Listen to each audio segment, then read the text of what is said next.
And we're live, I think. If someone can give me a shout out in the chat, let me know.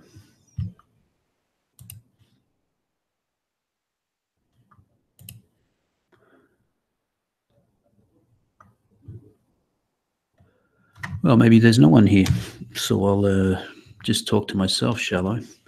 But if you are there, and I just want to know what the volume's like, if you can hear me, because I've had a little bit of trouble with my mic the last few days. So let me know if it's too loud, too soft, can't hear it, whatevs. So what I'm going to do is share the screen so everyone can see the questions.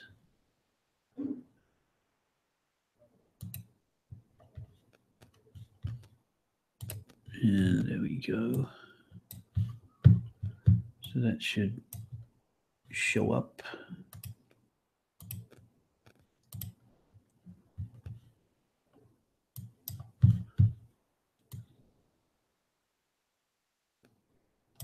There we have it. Maybe I'll make that a little bigger.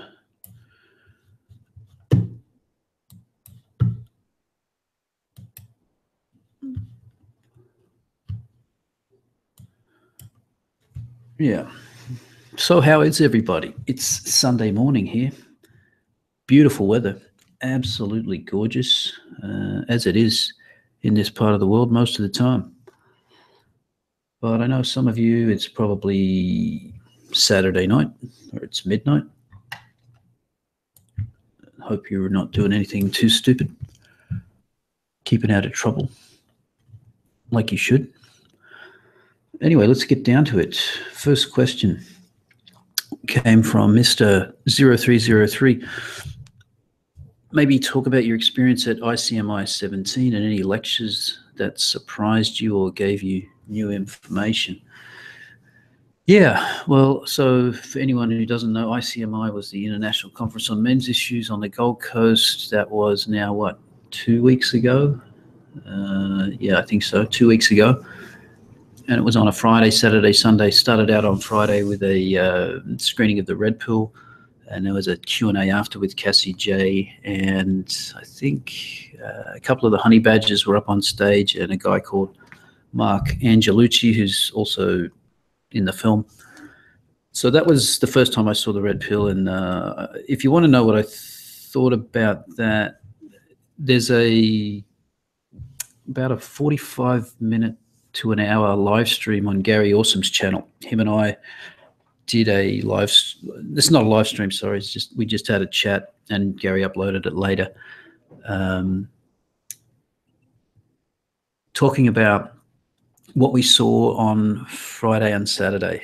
So if you want more information on that, you can go and check that out. But as I said before a few other times, the Red Pill was not particularly, how can I say it without being, it wasn't that interesting, because I think if you pay attention to these kinds of issues, none of what was in the Red Pill is particularly new. I think the most interesting thing, the most admirable thing about the film is that Cassie J was able to listen to opinions that she went into the movie thinking these are a bunch of horrible people with horrible opinions. And she was able to listen, take in the information, change her mind. And I think that's probably the most commendable thing about the film. It's unfortunately rare these days that people listen to the other side of the argument and change their mind instead of doubling down. She was able to do that. And it's not that she's now a men's rights activist. She's sort of done away with labels altogether. And I think that's another thing that she said that was important, which is that labels often don't help. People want to run around and call them, I'm a men's rights activist, I'm a MGTOW, whatever. Not particularly useful. I don't call myself any of those things either, because they just get in the way. People make presuppositions about what you think based on labels, which is unfortunate. So I don't think they're particularly useful. I got to talk to her for a very short time about her dodgy interview on the project. And that's what made me make that video in the end. If you haven't seen that, I think I did that last, well, it's probably a week and a half ago now. But yeah, she was in demand. Everybody wanted to talk to her and thank her and things. So, you know, it was tough to talk to her for more than a couple of minutes. Moving on, I got some notes here because I took some notes because it was quite useful. I did find out a lot of stuff that I didn't know. One of the things that Bettina Arndt brought up was that divorced women in Australia, the data on divorced women shows that they're much better off than men, which is sort of contrary to the narrative you hear. We saw this again the other night on Hacked Live when Clementine Ford brought up this statistic about homeless women being, you know, the new problem, these women in their 50s and 60s. I also did a video about this maybe a month ago. And Bettina just said that that's not the case. Women do better out of divorces. So that was interesting. I haven't seen the data myself, but I thought it was interesting. Something that I wasn't aware of was the whole Macintosh saga, because obviously I'd been away from Australia for years and I didn't know about being Macintoshed. That there was basically an academic that ran around saying that kids were not better off with shared parenting, that they were better off with a single parent, being the mother, of course, and that had disenfranchised a lot of men out of custody, and that thankfully had been overturned, and that literature was basically proved to be bullshit. So that was interesting part of her talk. And the other thing she said, which was interesting, and if anyone out there is listening who's a younger person at university, this would be really good to recruit people to do. She said we need people to go into women's studies courses and film what they're teaching. And I think that's a fantastic idea. And if there are people I know there are some university students that listen to this. I've interviewed a few of you. So if you have any stories or footage or first-person experiences or friends that go to these or in these classes, you know, send that stuff my way, because I think the more light we put on it, the better. Let me see. Tanvir Ahmed, who's written a book called Fragile Nation, which I have now, and I'm trying to read. I just keep getting sidetracked with other things. I'm going to try read it today, actually, after this. But he made a good point, which I think was that I think when you're in feminism and men's rights, you see things through the prism of gender. And he was saying that a lot of the problems facing men, it's not just gender, it's a class issue. And so he brought up things like this drive for diversity. For example, in the South Australian Police Force, they have a quota to get 50% women.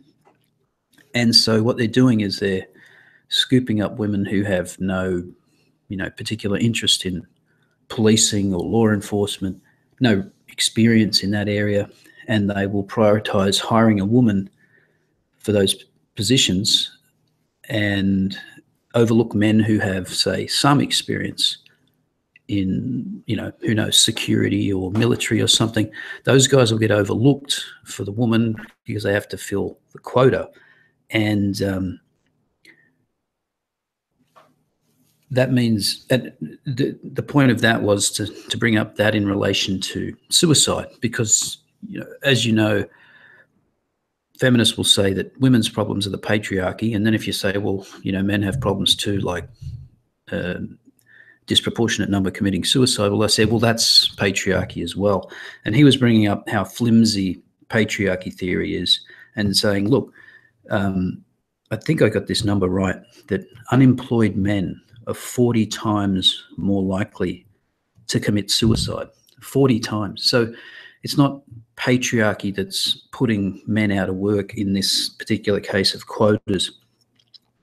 And I think he also added another statistics, like if you're unemployed and you're separated from your partner or your family, then again, it's another multiple more likely that you'll commit suicide. So the idea that patriarchy is responsible for excess male suicide is kind of ridiculous, which most of you listening probably already knew, but it's good to hear some data behind that. And if I read this book, if I get my finger out and read this book, I'm going to try and have Tanveer Ahmed on. I did talk to him. We sat together during the Red Pill. I had a chat with him.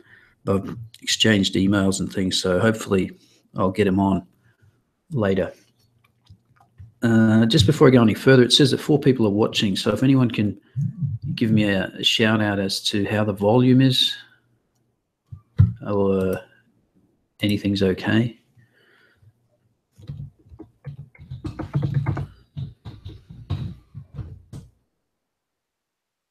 No one. So this could be interesting. I might just be talking to myself, and that might be fun. The volume is fine. Cool. All right. All right then. Yeah, so that was Tanveer Ahmed's talk, which was Saturday morning. Yeah, he also said, I've got this written down here, he said there were like bonuses for promoting women in, this is all public service stuff. Yeah, and things like men's sheds, which if you don't know, look those up. They're quite successful for men that are, a bit lost, depressed, unemployed, things like that. Men's sheds. So look into those if you know someone or yourself that could do with some solidarity. Men's sheds. There's probably one in your area. Apparently there's heaps of them. I didn't know how successful this thing is. I can't remember the stats, but have a look at those. Moving on, Greg Canning. I didn't write down much about Greg Canning's talk because a lot of that stuff I knew. He basically talked about the health gap. We hear about the pay gap, the health gap, which is the gap in men's health opposed to women's health. Men die about, and I've brought this up before as well. And a good book is Peter Lloyd's book. What is that? Stand by Your Manhood. He has quite a few statistics in that book, but basically men are more likely to die of pretty much any type of unisex cancer. And when you look at cancers that only affect one gender, for example, the amount of funding that goes to breast cancer as opposed to, or even ovarian cervical cancer, those types of things, is far in excess of what you'll get for prostate cancer, for example. And prostate cancer kills as many men, if not more, than, say, breast cancer kills women. But there's just so much more awareness about breast cancer and people that give a shit about it, which, that's just the usual state of affairs, really. And, of course, if you've read Peter Lloyd's book, something like 80% of medical funding research in Australia goes towards female research of female problems. In the UK, I think it was like £1 out of every 9 goes to male medical research. So that's from Peter Lloyd's book. So that's what he talked about. It was pretty interesting. But again, he did bring up a journal that I'd never heard of. It's called the New Male Studies Journal. That might be worth looking at.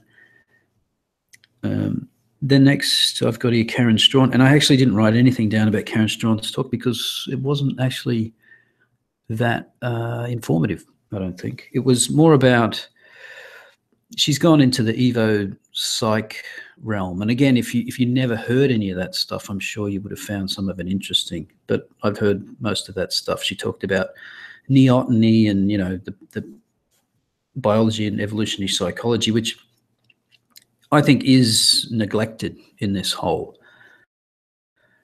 problem. People tend to talk that, feminism is the problem. But no, I mean, gynocentrism is a real thing. And it's hard to see how you address any of the other issues without addressing that one. But there wasn't anything spectacular in there. I think, by the way, all of these talks are going up. Some of them are already up.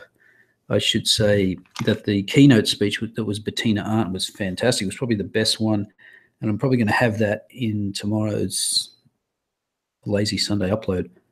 But these videos are going up, so check them out. I don't know the website. I assume if you just type in ICMI 17, it's probably on Mike Buchanan's YouTube account. But again, I haven't checked that. Mark Latham, yeah, his was a bit sort of off topic, I suppose, in some sense. It was a good talk, but it was more like a rally the troops. Actually, things aren't all that bad. Look at, these issues are coming to the fore. There's more public awareness. There's social media. He gave me a shout out during his talk, saying, "Hey, look at alternative media. People like Independent Man and doing things." So that was good to get a shout out. So he was just kind of rallying the troops. Look, there's a push underway. The silent majority is starting to get active, and that's what we need to do. And so that was pretty much Mark Latham's. Again, you'll be able to watch all these online. Dr. Augusto Zimmerman, who obviously did not get the Human Rights Commission job, he just talked about how unbelievably devoid of justice the family justice system is in the family courts. It was pretty awful. He was almost tearing up as he was giving this speech. This is one thing I pulled out. He said that the average time for getting a restraining order, and I'm not sure if this was Australia or in his state of Western Australia, was 3 minutes. So 3 minutes to get a restraining order. So it just goes to show you no proof required. And I think I put in a video the other day that in Western Australia, what they're going to do is make it so that if a woman feels as though her husband might become violent, she can get a restraining order. That means he'll be locked out of the house, all of that stuff. Just if she feels, and he doesn't have to have a history of violence, any of that stuff. If she just feels like he could be violent. So obviously there are some people who will take advantage of that, including obviously lawyers. He told some sort of anecdotal stories about individual cases that were pretty awful. And he made the point that AVOs are a leading cause of domestic violence because, a male gets locked out of the house or separated from the kids, and that's how some domestic violence happens, because he breaches the order because he's frustrated, upset, whatever, at being unfairly having this AVO put on him. That was his point. And when you look at the Australian Institute of Criminology statistics, a lot of the, and that, well, I'm only talking about domestic homicides here, is a lot of those happen because of breaches of AVOs. I'm sure that a lot of the AVOs are legitimate AVOs against violent people, but some of them are clearly just used as weapons by cunning lawyers and, arsehole women. Yeah, exactly. As someone said in the comments, the first advice a woman gets when she leaves her husband is to get an AVO, as it gives her all the power. Yep. So that was, I'm just going to spend too much time on this whole, the first question. So I'll leave it there. There were other speeches. Miranda Devine was fantastic. So look out for them when they come online. What do we got next? Paul Miller. I mean, some of you guys wrote essays. You mention Australian politicians and Australian politics a lot in relation to gender politics in your videos, but a lot of context isn't there for viewers not from Australia and familiar with the history and background. Would you consider remedying this by either producing primers that stand alone or simply adding context within videos? I find myself wanting to know more about where these politicians have sprung from, as well as the fates of the individual parties. In addition, Australian politics is of independent interest because of all those unique aspects like 3 yearly elections, compulsory voting, and funny names and rules for party leader elections that it makes a lot of use of. It doesn't come up otherwise. So I won't be making primers. Okay, you're interested in it, but who else is in me making primers? I don't know that much about the Australian parties. I'm playing catch up because I lived out of the country for 15 years and I'm trying to play catch up a bit. What I've noticed is that when I talk about Australian politics, those videos get few viewers. That's why I probably don't provide the context for people who are not used to them, because I get the sense that the people who are watching those videos are Australians, and actually I can see that in the analytics. So look, I know enough about the British system and the US system to know how that works. So I would say I'm going to be harsh here and say educate yourself, and I won't be making primers. I sometimes look. Maybe I'll just do it here now. The Labor Party is the equivalent to the Labor Party in the UK. The Liberal Party in Australia is basically your Tory Party, which is split with people who call themselves conservatives and people who call themselves liberals. The Liberal Party in Australia is often called the Conservative Party. It's not. There are conservatives in it, but there's always a sort of a battle going on with it. There is now an independent party called Australian Conservatives. Cory Bernardi runs. So Australian politics has really changed quite a lot recently, and I think that's because of the failure of the two main parties. And so you have all these minor parties, but I'm not going to spend too much time explaining that in videos. It's not that interesting unless I feel the need to do it. I'm probably not going to do it. Is there any way to combat the political indoctrination going on in our universities? I think I had this question last time around. As a recent graduate, having becoming politically self-aware, I noticed our education system, at least at university level, has become literally a radical leftist Marxist re-education camp. I remember seeing the odd like-minded student marked down for having any counter views or even prevented from graduating if they were too outspoken. No joke. The reading materials were littered with globalist Marxist undertones, even subjects that had no relation to the topics. Who's responsible for this? The lecturers and tutors. Have you watched any of the lectures of Yuri Bezmenov? No, you're not the first person to bring that up. I'll have to have a look at it, but I haven't. Yeah, look, I would say who's responsible for this? Well, if you ever watch Jonathan Haidt, and I've got little excerpts of his videos, he explains the sort of shift in American universities, and the trend has been the same here. That if you go back, say, about to the 1950s, the universities have always leaned a little bit left, but you generally could find about one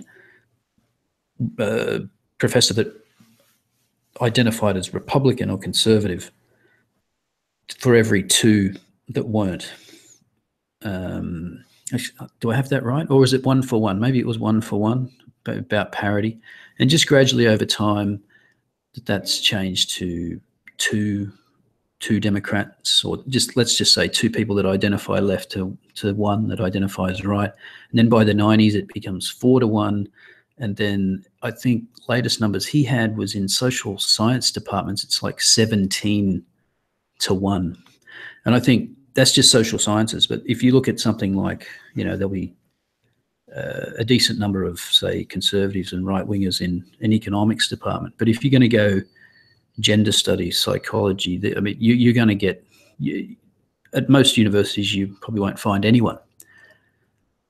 And so you ended up with a university system that only really has no political diversity, which is probably the only diversity that actually counts. So I think it's not just, it didn't just happen yesterday or a couple of years ago. It's been building up for decades. See, I'm that old. I haven't been in university for over 20 years since I graduated, but and I did economics, and there was no Marxism. I did a subject in first year called economic philosophy and policy, so it came up there. But it was just presented to you as, hey, this is Marxism. This is what this was about. And then, everything else. Hey, here's Adam Smith. Here's all the other Galbraith and all the other famous economists. And we didn't see much on Hayek and the Austrian school, but it was mentioned. So I have no first-hand experience with this stuff, but I would just say that it's a gradual, decades-long build-up of leftists who have this postmodernist training or indoctrination, if you like. And that's just gradually seeped its way into everything. And now you have that is the status quo at university, but it's not the status quo in the community or basic society. People don't know that that's going on. There's an excellent article on Mark Latham's Outsiders, maybe I'll link it down below after this, about, I think it was a university professor here in Australia who is a journalism professor. He was talking about journalism and how you cannot find someone on the right side of the political spectrum teaching journalism at a university campus. And on top of that, because of what's happened to the media business, the standard of students going into journalism has dropped because it's not, smarter people are going elsewhere, because journalism is not as lucrative as it once was. Not that it was ever particularly lucrative, but it's not as lucrative, it's not as prestigious, and there's not a lot of job security. So maybe I'll just leave that one there, Alberto. Samson, I read this the other day, might want to do a take on all this hashtag more than a refugee nonsense with Dave Cullen, if you could get Dr. Lehman or someone else in this. So I had no idea what you're talking about, and I asked you twice what you were talking about, and you haven't replied, so I don't really give a shit. I did actually look at hashtag more than a refugee and look like some kind of virtue signaling, we love refugees kind of crap. I don't know what you meant by this. You meant that I should get Dave Cullen on the stream. Well, he's over at VidCon in the US, so that wasn't going to happen. So I think you're safely ignored this time around. Check replies when people send them to you.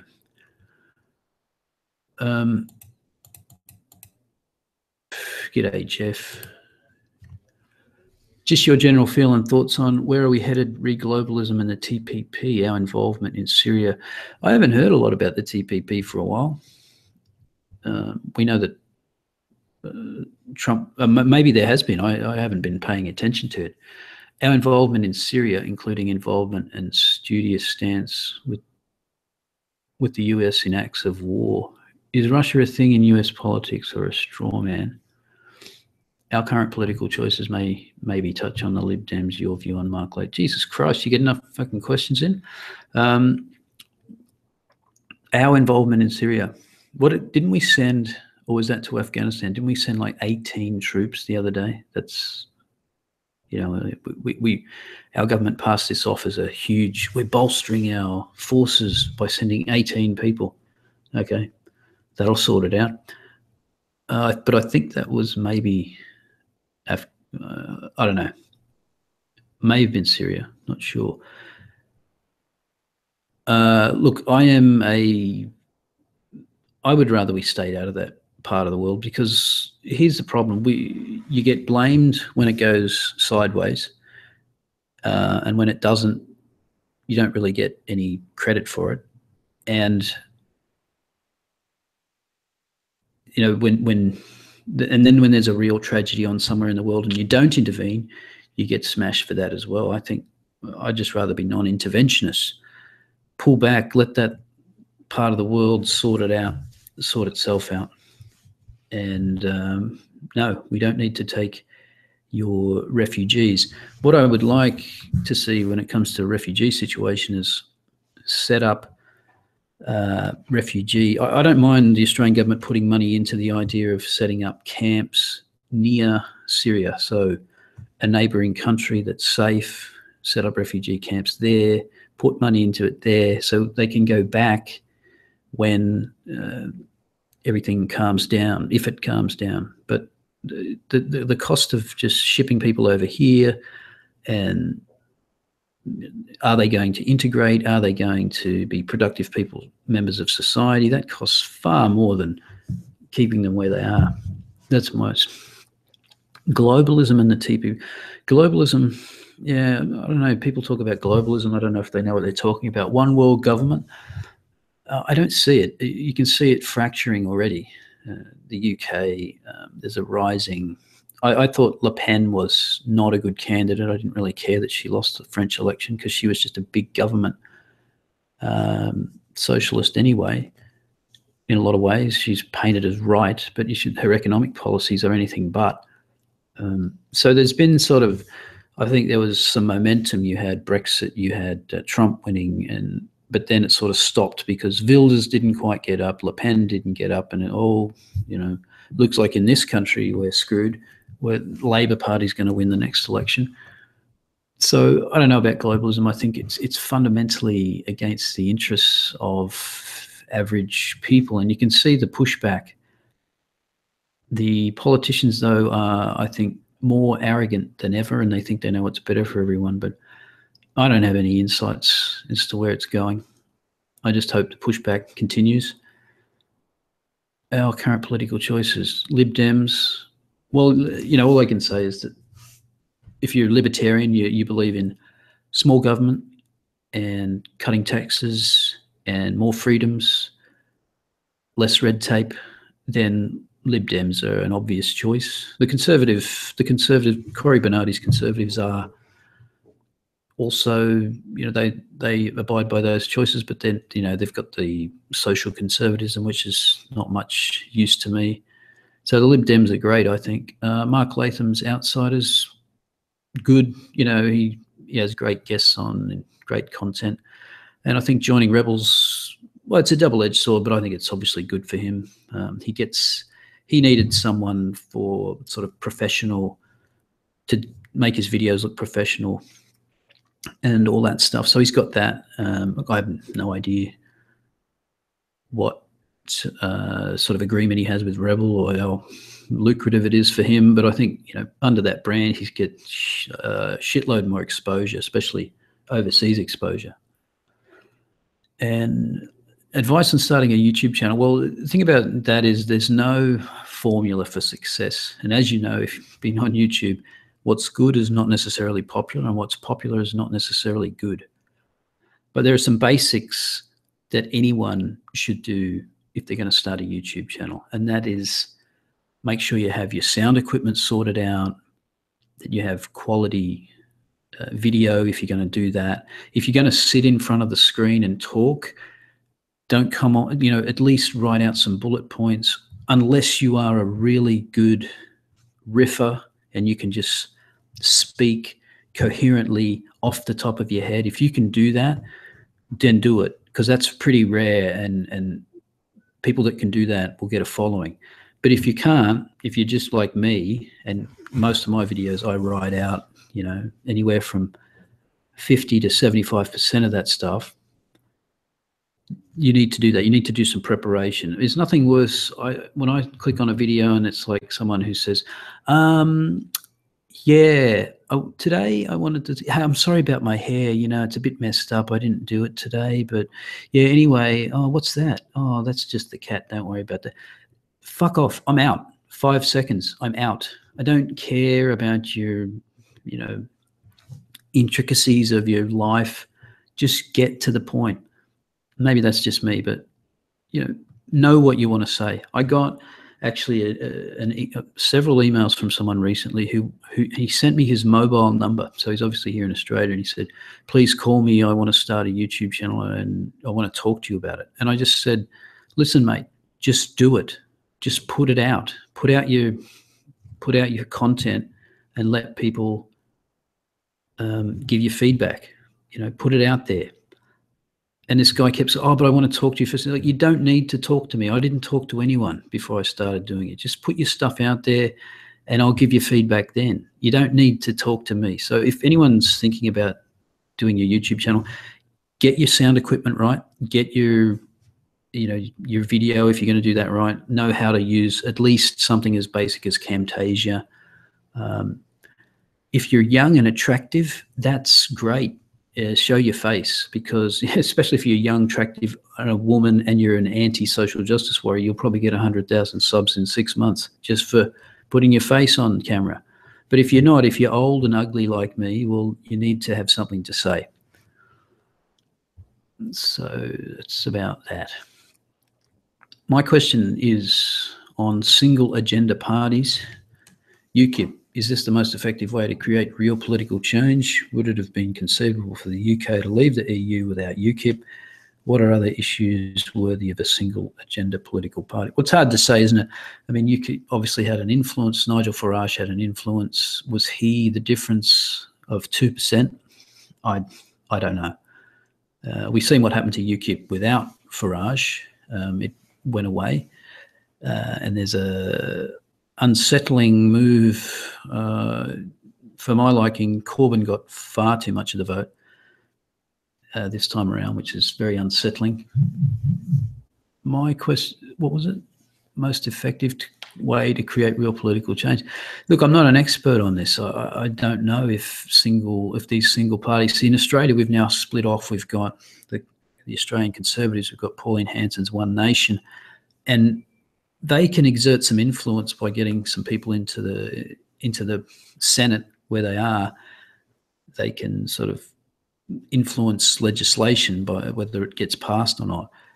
But they can't, in their current forms, really form government, and that's the problem. And even if Bernardi got with Hanson and Lib Dems got together and they made one big party, I still don't. It's tough to say. Anyway, there's too much difference between those parties. They'd never get together. So I don't know. I really hope. I would like to see this two-party system get sort of bitch slapped. I'd like to see 3 or 4 parties with equal sort of standing. I mean, you have that in several European countries. So I don't see why it couldn't happen here with this sort of monopoly by 2 parties, or duopoly in that case, is I don't think it's particularly healthy. Particularly now in Australia, what you see, our right-wing party is basically a left-wing party. They've adopted all their policies. They raise taxes. They're on board with the global warming agenda. So it's all a bit. I feel like when you look at the major parties in Australia, you don't have much choice. One's just more left than the other. And that's a very sad state of affairs. So I hope we do get a viable third party, whether it's going to be. I mean, right now the Lib Dems don't have a viable. They just don't have the reach. They don't have the numbers. One Nation, yeah. Well, anyway, you were asking about the UK.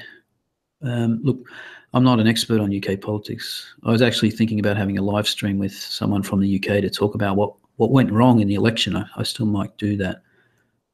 Let me know if that would be interesting. Let's go to Hitch Slap. What's he got to say?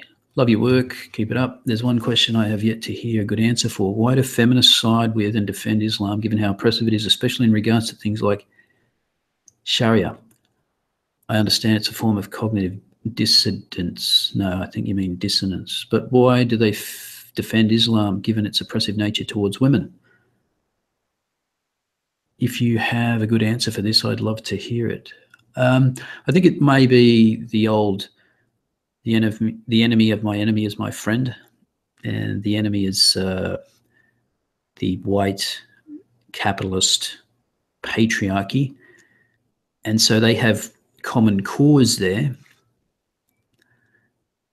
So often, I don't know that feminists side with them. It's more they're just useful idiots, aren't they, for Islam? And of course, feminism is part of that cultural Marxist structure, which has adopted a oppressed formulation. So in this case, it's women are oppressed by men, and of course, Muslims, which should be, we should make that distinction between Muslims and Islam, between people and ideas. But Muslims fall into the oppressed camp, and so there's a natural allyship there, because Marxism, at the end of the day, it's just about ripping down the power structure, or what's perceived to be the power structure in feminist speak, because look, just because you can point to more men in government and boardrooms doesn't mean that men have all the power. It's, as Tanveer Ahmed said, the patriarchy theory is extremely flimsy. So I think there's some they can make common cause when attacking capitalism, the white male patriarchy. But yes, they obviously do ignore the fact that it's a very different and real type of patriarchy that would replace that if Islam were in charge. Your next question was rape shield laws and how that. Yeah, I know what they are, but I'm not like a legal expert or anything, so I don't know the ins and outs. But I have done, as you would have noticed, a few videos on the attempt to do away with due process. And I think if any of you want to see a close-up of this, have a look at Diana Davidson, Feminism. I think she calls her channel now Feminism Keck. It used to be called Feminism LOL.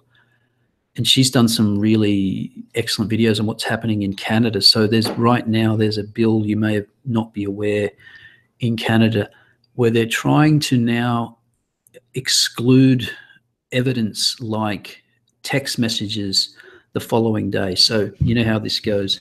There's a sexual encounter, a woman alleges sexual assault. Then they find out that, she was emailing him a day later, 2 later, saying, "Oh, that was great. I had a great time." So Jian Ghomeshi trial is sort of a case in point. I had a great time. When are we going to see each other again?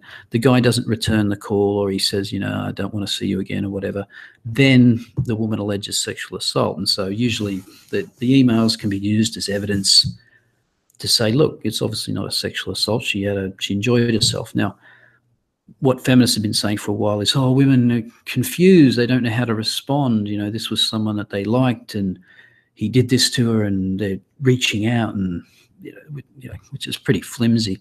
So now, and that hasn't worked too well, I don't think. So now they're just trying to get it excluded altogether. And I don't think I think the idea is that the judge has to scrutinize whether, not that it's excluded automatically, but the judge has to scrutinize whether it should be allowed to be introduced in evidence.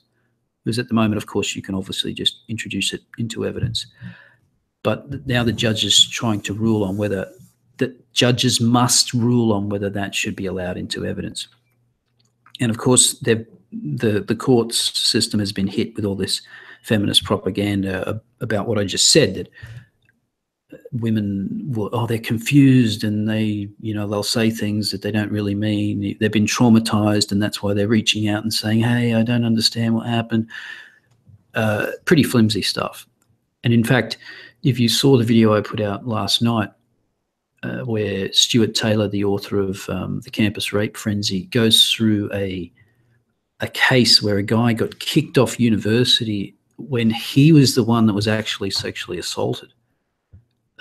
But the girl who did that was friends with his girlfriend, and to cover it up, she accused him of sexual assault. And the only way they found out the truth was by text messages that she had sent to her friends, like, oh, I did this horrible thing, I don't know what to do, etc., etc. And that's the only way they found out the truth. So obviously this is really a pernicious sort of abrogation of due process. But this is what we have to realize, that this is what we've done in family courts and other areas as well when it comes to crimes of a sexual nature against women. And there's this, how do you describe it? This sort of female self-obsessed obsession that somehow crimes against women should have different standards of evidence. And I think that that's wrong. I think people actually have to say, yes, look, a rape is obviously a traumatic experience, but it shouldn't get special protections. I mean, you have to be able to face up to cross-examination or having your case scrutinized. We cannot just accept a listen and believe narrative. So I don't know if that answers your question. Yeah, so I did address the digital communication change. Do I follow this topic much in Australia? Not really. It's funny, isn't it? Because I know more about what's going on in Canada and the United States than I do here, probably because we don't have someone like Stuart Taylor writing a book, or Christina Hoff Sommers talking about it, or a Feminism Keck channel that's talking about that. If there is, please direct me to it, but I don't know what protections there are for women in sexual assault cases or rape trials. But you can see exactly what they're trying to do here with the screening of the hunting ground and the survey that the Human Rights Commission is now commissioning, which I think there will be a report out in August.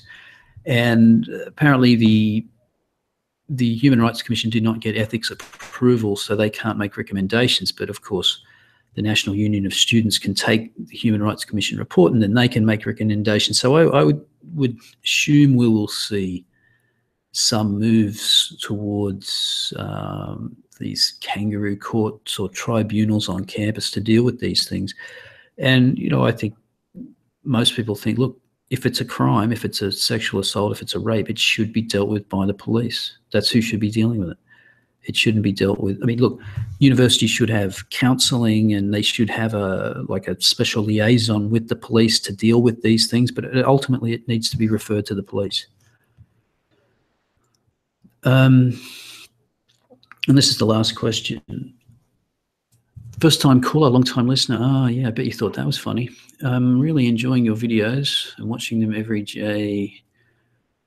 I'm 26, recently got into politics during the Trump election because I want to know what the fuss was about. I feel I've been red-pilled. It's great to be red-pilled at 26. That's good. International politics. I want to get more involved. What would you recommend? Also, it seems like the political divide between left and right is becoming more polarized. Yep, no doubt about that. What can you do to get involved? Well, you're 26. If that's a picture of you, you look like you are a young professional. So the first thing I would say is that, make sure you're not jeopardizing your job. Don't start a YouTube channel like mine if you've got some position where if they find out, you'll get canned. So if you're going to do something like I'm doing, make sure you're in a position to take that risk and you know what the risks are. But other than that, what can you do? You can share things that you like on social media, talk about it, engage people. You don't have to be strident about it. Just, if you hear, it's a work function, or maybe not a work function, maybe a family function, Christmas Day, you're sitting around, people are talking about something and some ad comes on the TV about domestic violence, and you might want to bring up the fact, well, why is it always male perpetrators? I mean, you can start conversations that way. As with the political divide, it's a real concern because two sides aren't really talking to one another. in the US. I mean, there's just, I think it's best described as TDS, Trump derangement syndrome. It just doesn't matter what he does or what he says. They're just out to get the guy. And look, I'm not a big fan of Trump. I never was. But they are, when you've constantly got the outrage dial turned to 11, it just all becomes noise. Because what happens when Trump actually does something egregious? Well, you've already got the dial turned to 11, and how does anyone separate what's really egregious from what's just sort of run-of-the-mill stupid tweet or stupid comment? You can't. So I don't know what the answer is for left and right. I mean, I go and watch Jonathan Haidt's videos on this topic. He's pretty good on it. I think people just have to be able to talk. The American Enterprise Institute has these talks. Jonathan Haidt's detailed it before, where they sit down and they get people on the left, people on the right, and they have a civil conversation and they come up with solutions. And I just don't know how to make that more mainstream, because even the comment sections of my videos, people just come in and it becomes an echo chamber to some extent, and that's not good. And even I've had recently, especially with those videos about Cassie J's treatment of at the hands of the media here in Australia, mostly. I mean, there were some lefties came in and just, they said things like, I was with you until you used Andrew Bolt and then you discredited yourself. It's like, this is not an attempt at a conversation, because in that particular video, all Andrew Bolt says is that he wouldn't ever go on the project unless it's live. And so I said to these people, a numerous number of them, I said, look, do you disagree with Andrew Bolt's suggestion? Because that's all he has here, that going in for a pre-record is dangerous because they're going to cut it all up. Do you disagree with that statement? And invariably they don't answer you, or they come back with, they just ignore that part and say, but Andrew Bolt's biased, he doesn't believe in climate change. It's like, no. Look, you're not answering the question. That is a non-argument. That's a non-argument. Bolt's whole point is that you shouldn't go in for a pre-record. Do you agree with that? Yes or no? That's his only point there, which dovetails with the rest of the video, which says, look, these people are going to cut you up and make you look how they want to make you look on their TV show. And so, but there's people on, look, I cannot tell you the amount of people that I am now blocking on my channel and deleting their comments. Quite a lot. People that come on and go, it's all the Jews' fault, just horrible comments about pretty much anyone. They're not engaging with the opposite side of the argument. They're not conceding, for example. You've got people coming in domestic violence videos and saying, yeah, but men are abused too, which is, okay, I agree with that. But when it comes to things like homicide, domestic violence, homicide, and serious injury, women are overwhelmingly the victims and men are overwhelmingly the perpetrators. That's just a fact. That's a reality. There's no getting around that. People want to come in and say, oh, yeah, what about same-sex couples? People will say things like, I heard that lesbians are the most violent. Well, the same statistics show that about 2% of intimate partner homicides over that 25-year period in Australia, about 2% of them are same-sex couples. So that's pretty low, and most of those are male. They're not females killing each other. So there's this desire on behalf of even people that I would consider on my side of the argument to push their own agenda and push their own views, and it's not healthy. So people just have to be more open and listen to the other side. That includes me. So I think that's the last question. Yeah, that's the last question. Let me know what you think of this one. I hope I've answered your questions. If I haven't, put some comments in the comments below, and I'll see you next time. Thanks for listening.